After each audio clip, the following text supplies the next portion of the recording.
Sí, pues son momentos difíciles, son momentos tristes, se nos viene todo de nuevo, vivirlo, pero hemos tenido el tiempo de paz, de cierta manera de conformidad, de armarnos de nuevo, de reinventarnos un poquito y nada, pues esperar lo que los hechos van a decir.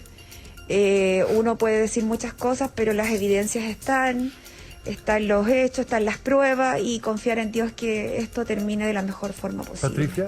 Amaro Tonka está escuchando, Patricia. Sí, también te quiero mandar un fuerte Hola, abrazo. Amaro. La verdad es que es desolador, porque además uno, claro, ve a Tomás y ve los atributos de un hombre ejemplar y de promesa. Y lo cierto es que no sé, y por eso te lo quería preguntar, ¿cómo se vive el duelo cuando todavía no se cierran etapas ligadas a la muerte de Tomás? No sé cómo se hace. Amaro como se vive como el primer día. Se vive como el primer día, notando cada día más su ausencia, su risa, su colegio, el que él tenía todo un futuro armado, una madre que estaba preparada para el futuro de su hijo.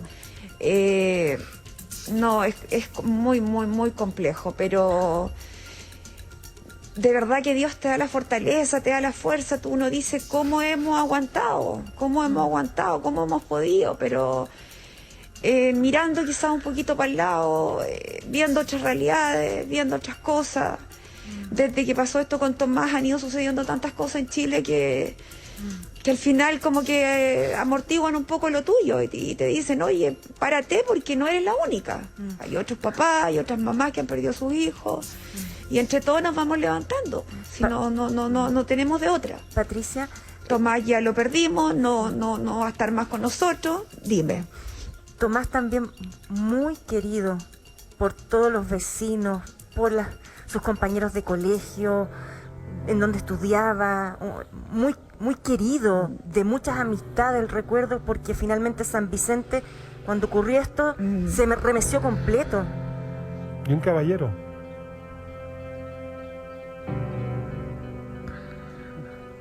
Sí, de verdad que sí. Bueno, yo soy la tía, a lo mejor la menos indicada, pero realmente Tomás tenía muchas actividades que hablaban bien de él. Era un niño scout, comprometido con el medio ambiente, animales, naturaleza, era mago, era cantante, y tenía tantas cosas, eran muchas cosas, pero principalmente Tonka, Amaro, era un muy buen hijo, mucha conexión con su madre, muy, muy afiatado ello, muy buena crianza. Bueno, de hecho su madre a la 1:10 ya estaba preocupada porque Tomás no llegaba, pues Tonka, imagínate. Sí. Y cuéntanos, ¿le había contado Tomás que él estaba saliendo con alguien, que le gustaba una niña? ¿Le había comentado sobre su parte emocional más íntima?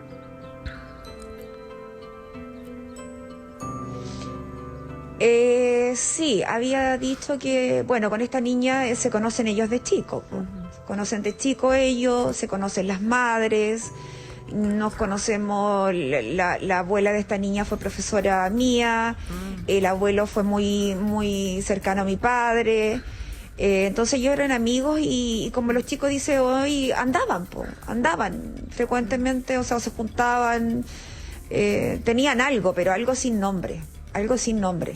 Nada más que eso. No era un pololeo formalmente para poder entenderlo bien. No era un pololeo formalmente, no. Hablemos de eso con Margarita justamente para poder configurar a esta joven que no podemos nombrar porque, presumo, sigue siendo, verdad, menor de edad, y por lo mismo, verdad, hablemos de las facultades mentales, de lo urdido que fue el plan. ¿Cómo puede alguien tener ese desquicio en la cabeza? Margarita, tú que has seguido muy de cerca y muy íntimamente este caso, muy buenos días. Buenos días, Amaro. Buenos días, Patricia. Le envío un abrazo y también a Beatriz, la madre de Tomás, porque en realidad sé que no ha sido fácil para ellos, sobre todo porque, tenemos que decirlo, no se trata, ¿no es cierto?, de un crimen sencillo, fue algo con altos índices de maldad que el tribunal esperemos que establezca de manera fehaciente la participación de ambos imputados. Y como tú me estabas preguntando, Amado, en realidad cuando nosotros vemos, ¿no? Hay estos temas legales de que hubo alguien que fue instigador, hubo alguien que fue el autor intelectual y otro que fue el autor material. El autor intelectual claramente, a él lo dice, efectivamente es una persona que planifica, que organiza, que despliega una estrategia para cometer un crimen. Entonces, en ese sentido, Amaro, lo más probable es que se haya evaluado, lo más probable, porque esto es todo hipotético, se hayan encontrado las facultades mentales adecuadas, ¿no?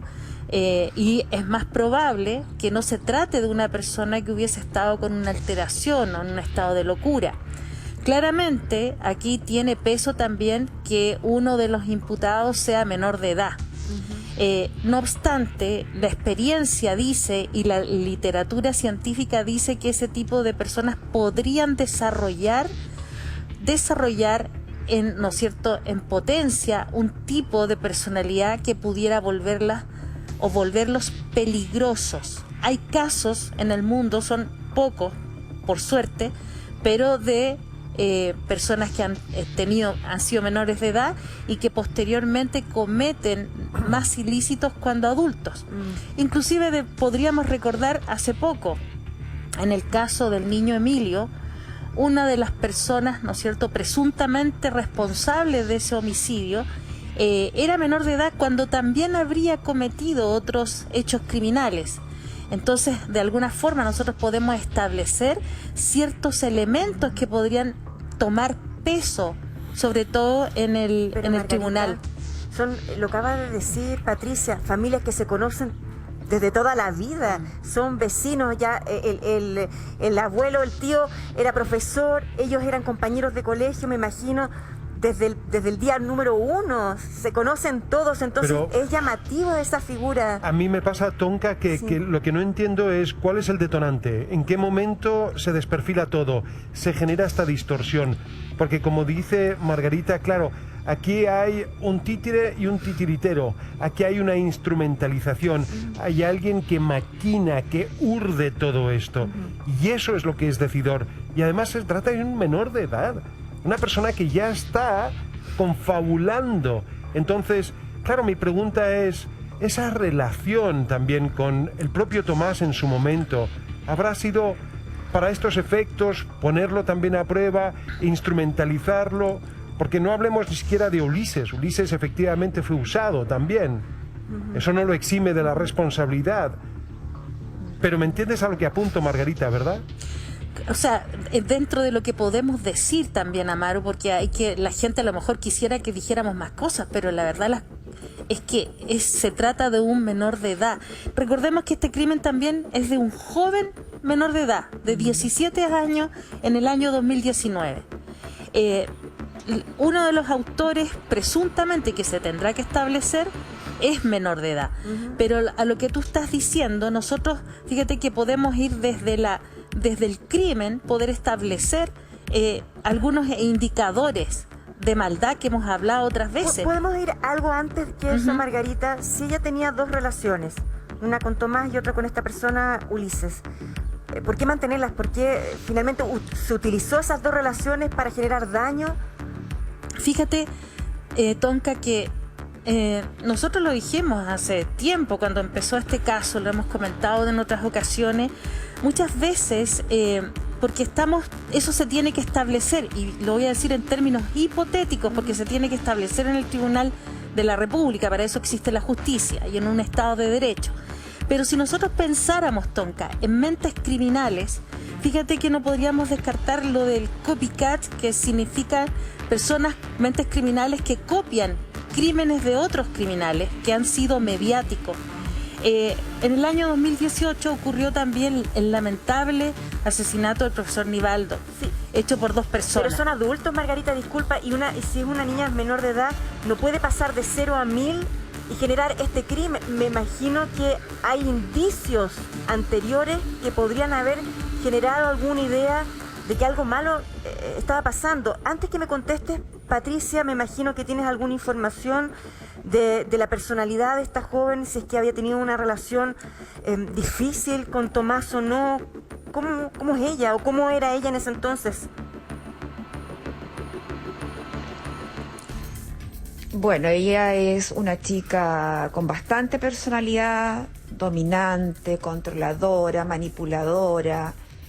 Quizás yo creo que por eso también un poco no resultó con Tomás, porque Tomás es como bajo perfil, es como más tranquilo, más pausado. Tampoco no quiso pololear con ella. Yo creo que ante el rechazo fue su reacción, porque si hubiese existido las cosas que ella dice, hubiese tomado los medios legales que corresponden, si hubiese tenido una comunicación tan buena como su papá dice, se lo habría comentado a su papá, es un tema delicado, lo habría conversado con ella, tiene hermanas mayores, con su mamá. Ellos tendrían que haberse dado cuenta de algún estado anímico que ella hubiese presentado, de que algo le está pasando, pero nada de eso ocurrió, Tonka. Patricia. Nada, porque ella es muy, muy controladora, dígame. Sí, una pregunta justamente en la línea de lo que estaba explorando Tonka. Esta menor de edad fue y asistió al funeral de Tomás, se conmovió, la viste emocionada. ¿Cómo fue? Si nos puedes retratar esa escena. Mira, Maro, ella estuvo siempre presente, desde que nosotros llegamos con el cuerpo de Tomás. Ella, de hecho, había sido desvinculada de los Scouts por unas danzas artísticas que ella viajaba a Santiago, una menor sola, unos bailes callejeros, pero artísticos. No se despegó nunca de la urna de Tomás. Ella volvió a usar el uniforme Scout, que para un Scout es un honor, el que sabe de los Scouts entiende que es un honor, es una responsabilidad muy grande llevar ese uniforme. Ella lo usó y le hizo escolta todo el funeral a mi sobrino. Ella no rotó, ella nunca rotó con las demás. Ella siempre se mantuvo pendiente de nosotros, consolando a mi hermana, ¿Lloró? apoyando. Mucho, que llamó la atención. También buscó los medios de prensa para preguntar cómo iba la investigación. También dirigió unas palabras que Tomás le había prometido un regalo, que ella no se imaginó que el regalo era juntarlos a todos, que fue el día del funeral de Tomás, que esta mocosa estaba de cumpleaños. Entonces ella siempre estuvo muy presente, muy activa, muy conmovida. Era a la niña que más se le notaba que estaba muy afectada. Su madre también muy activa en el funeral con nosotros, ayudándonos un poco en todo. Entonces, imagínate cómo fue para nosotros saber cuando supimos que era ella.